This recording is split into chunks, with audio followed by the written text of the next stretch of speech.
terima kasih. Saya di sini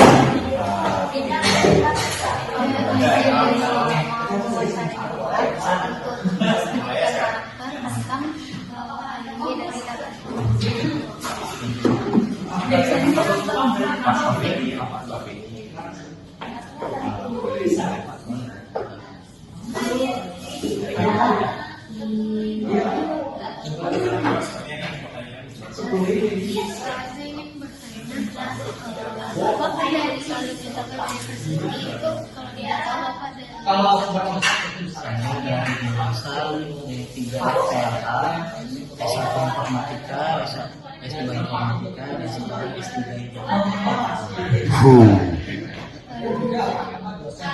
Kalau boleh tahu, apakah sekarang sudah sesuai dengan rencana saat masih Belum sampai.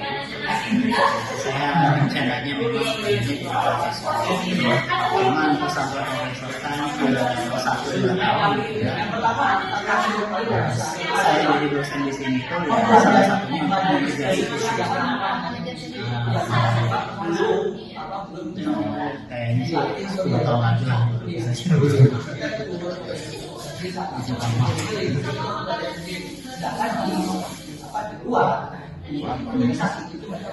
selain hard skill, soft skill, apa yang menurut Bapak paling vital dan dicari itu saat ini yang harus memiliki jurusan ekonomi? Soft skill pertama harus bisa mungkin kalau ya communication skill gitu ya. Cuma communication skill itu kita sering itu orang langsung mau bertahu orang lain. Tapi kalau nongkrong atau apa kerja kelompok dan lain-lain itu menurut saya paling senang sekali. Misal kita ya kalian nih tiba-tiba sama saya tahu ada yang harus dilakukan gitu ya. Nah itu gimana caranya kedua pilih teman kalau bisa tentukan kira-kira kamu pengennya jadi spesialis cari orang-orang yang karena itu yang bisa dapat kita. Misalnya kamu mau jadi bisnismen gitu ya, kalian harus bergaul dengan teman sebaya. Kalian coba ke BTP, coba tanya-tanya, misalnya cari tahu gimana caranya untuk kirim ke sana. Itu cara-cara seperti itu sih kurang sih orang-orang. Dalam artian kurangnya itu karena nggak mau gimana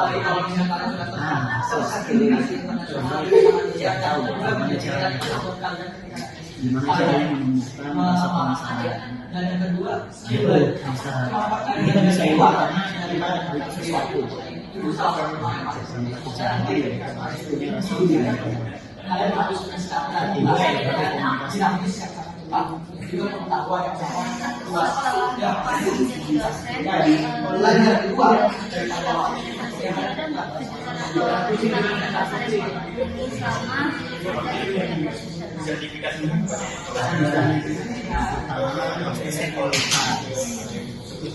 itu berlaku di semua level lah. Yang baru masuk pasti berganya tidak seberapa yang lain. Dari segi teknis tapi itu pengalaman.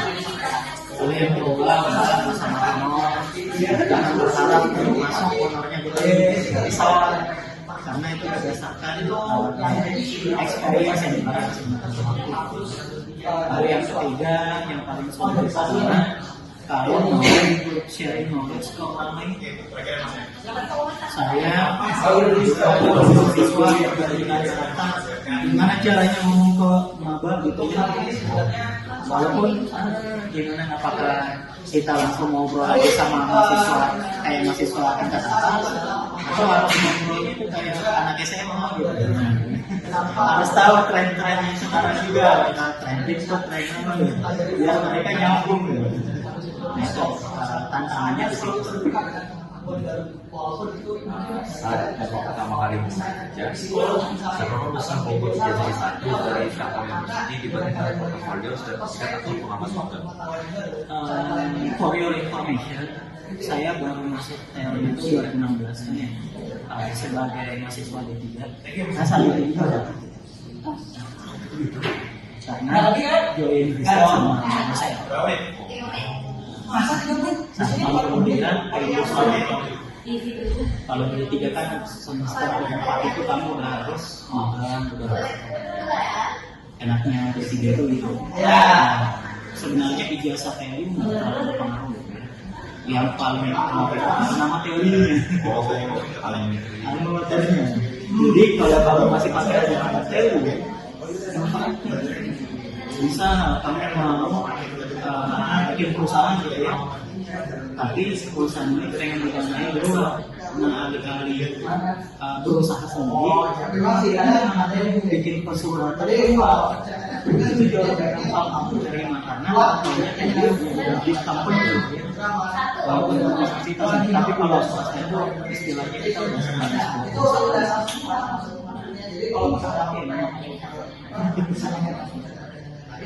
itu Bapak langkah kunci apa aja yang bisa Bapak ambil dari secara khususnya University terus bisa mencapai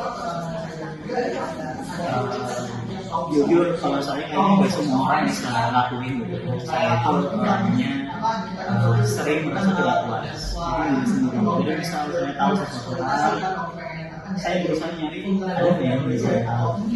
Kalau ada, ya saya coba lakukan langkah itu. Kemarin dari D3 saya beneran praktikal udah lulus, tapi teori gak ada, tahu gitu ya.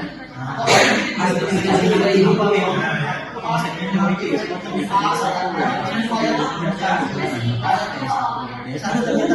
harus bisa eval lah, harus bisa apa lah gitu ya. Terus lihat juga tuh saya belajarnya nggak bisa, harus ikut kursus, apa tapi kalau D3 S1 itu tidak selama S1 dari awal gitu. S1 dari awal kan tahu. Jadi S1 cuma udah tahu. Nah, gimana caranya kita ngejar itu itu yang sulit. Gimana kita harus latihan, harus belajar. Saya seringnya malah ikut dosen, jadi kalau kalian nggak bisa misalnya ikutin gitu. Salah satu buku mas. mungkin pertanyaan yang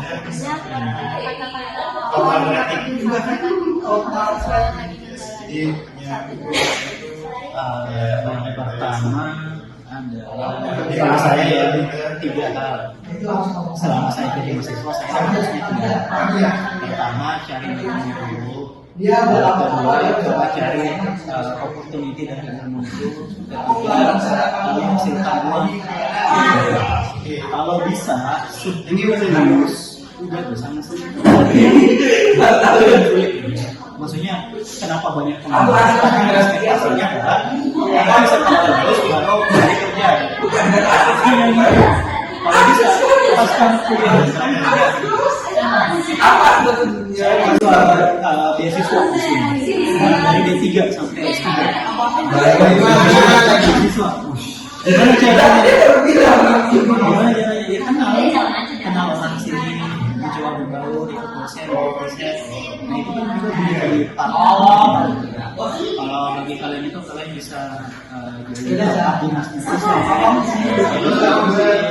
volunteer biasa selain THK gitu kan biasa orang ya bukannya THK gitu tapi ada strateginya gitu entah itu dapat atau dapat itu kita anggapnya sebagai hobi. Ikut riset dosen lebih banyak lagi duit. Saya gaji pertama sebagai dosen itu pas masuk 1.500.000. Ikut dinas. Jadi mereka lagi enak dinas. Saya jadi orang yang Excel, spreadsheet, apa semacam. Tidak ada orang. Dan itu lumayan banget. Iya, maksudnya di luar sana nggak akan tuh kamu dapat seperti itu. Nah, mumpung Apalagi kalau nanti kalian di tingkat tiga itu kalian harus ada aslet prodi ya. Aslet prodi itu gajinya 2 juta per bulan dan udah bisa pakai fasilitas komputer tambahan. Sudah ada tambahan dari teman belajar gitu ya. Atau harus PC. Jadi kan PC bukan terus kadang kalau misalkan minta bikin modul, minta bikin dokumen, udah ada ChatGPT, bisa dibantu. Begitulah harus lihat opportunity. Jadi intinya adalah cari ilmu, cari opportunity, baru kita akan membutuhkan. Itu. Terima kasih banyak Pak. Terima kasih.